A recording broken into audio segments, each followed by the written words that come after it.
Saudara-saudari yang terkasih, selamat berjumpa lagi dengan saya Romo Rian SCY dalam resi Senin 9 Januari 2017. Hari ini kita merayakan pesta pembaptisan Tuhan. Bacaan hari ini diambil dari Matius bab 3 ayat 13 sampai 17. Saya akan membacakan kutipan teks tersebut bagi Anda sekalian. Ketika Yohanes membaptis di sungai Yordan, datanglah Yesus dari Galilea ke sana untuk dibaptis olehnya. Tetapi Yohanes mencegah dia, katanya, "Akulah yang perlu dibaptis olehmu, dan engkau yang datang kepadaku." Lalu Yesus menjawab, katanya kepadanya, "Biarlah hal itu terjadi, karena demikianlah sepatutnya kita menggenapkan seluruh kehendak Allah." Dan Yohanes pun menurutinya. Sesudah dibaptis, Yesus segera keluar dari air, dan pada waktu itu juga langit terbuka, dan ia melihat Roh Allah seperti burung merpati turun di atasnya. Lalu terdengarlah suara dari surga yang mengatakan, "Inilah anakku yang kukasihi, kepadanyalah aku berkenan." Demikianlah Injil Tuhan.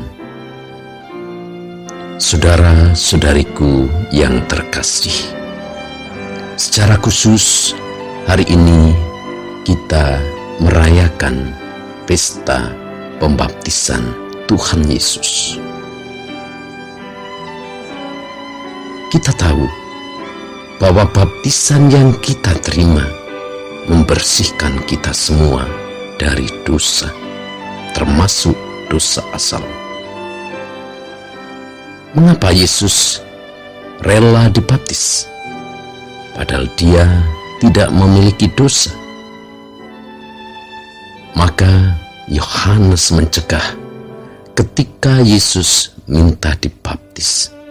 "Seharusnya aku yang engkau baptis." Tetapi Yesus mengatakan kepadanya, "Biarlah hal itu terjadi, karena demikianlah sepatutnya kita menggenapkan seluruh kehendak Allah." Saudara-saudari yang terkasih, apa sebenarnya kehendak Allah melalui baptisan? Baptisan sendiri berarti penyelaman. Ketika orang dibaptis, maka orang diselamkan, ditenggelamkan. Dan kita semua dibaptis dalam nama Bapa, Putra, dan Roh Kudus. Itu berarti bahwa ketika dibaptis, kita semua ditenggelamkan dalam relasi Allah Tritunggal. Kita semua ditenggelamkan dalam kasih Bapa, Putra, dan Roh Kudus. Inilah yang menjadi kehendak Allah bagi semua orang untuk dibaptis. Pembaptisan menjadi tanda bahwa kita sungguh bersatu dengan Allah. Ketika kita tenggelam dalam Bapa, Putra, dan Roh Kudus, maka kita menyatukan seluruh hidup kita, jiwa dan raga kita untuk masuk dalam relasi kasih dengan Bapa, Putra, dan Roh Kudus, dan membiarkan Allah memiliki hidup ini, menguasai hidup ini, dan memimpin seluruh kehidupan kita. Dengan cara ini, maka kita pun akan menjadi seperti Yesus, seperti ditunjukkan dalam bacaan yang tadi kita dengar. Sesudah Yesus dibaptis, langit terbuka, turunlah Roh Allah, dan terdengar suara, "Inilah anak yang kukasihi, kepadanya lah aku berkenan.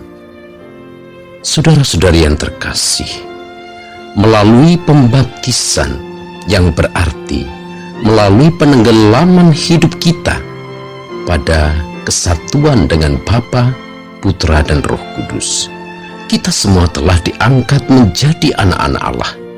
Dan ini belumlah cukup, karena kita memiliki tugas serta tanggung jawab untuk mengisi hidup kita sebagai anak-anak Allah, agar kehidupan kita sungguh pantas disebut sebagai anak yang dikasihi Allah, agar kehidupan kita sungguh pantas untuk disebut sebagai kehidupan yang berkenan kepadanya. Dengan demikian, suara yang terdengar dari langit itu juga akan terdengar dalam hati dan bagi kita semua. Inilah anakku yang kukasihi, kepadanya lah aku berkenan.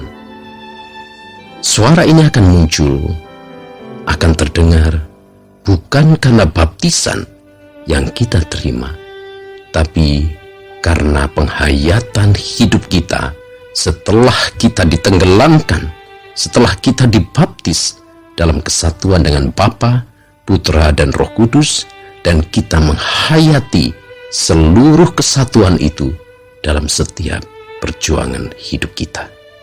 Selamat mengisi baptisan kita masing-masing, agar kita tetap menjadi anak-anak Allah sejati, dan lebih dari itu, agar kita sungguh pantas menjadi anak Allah yang terkasih, yang setiap saat Allah sungguh berkenan atas diri kita, atas hidup kita, dan atas segala sesuatu yang kita lakukan. Tuhan memberkati kita semua. Amin.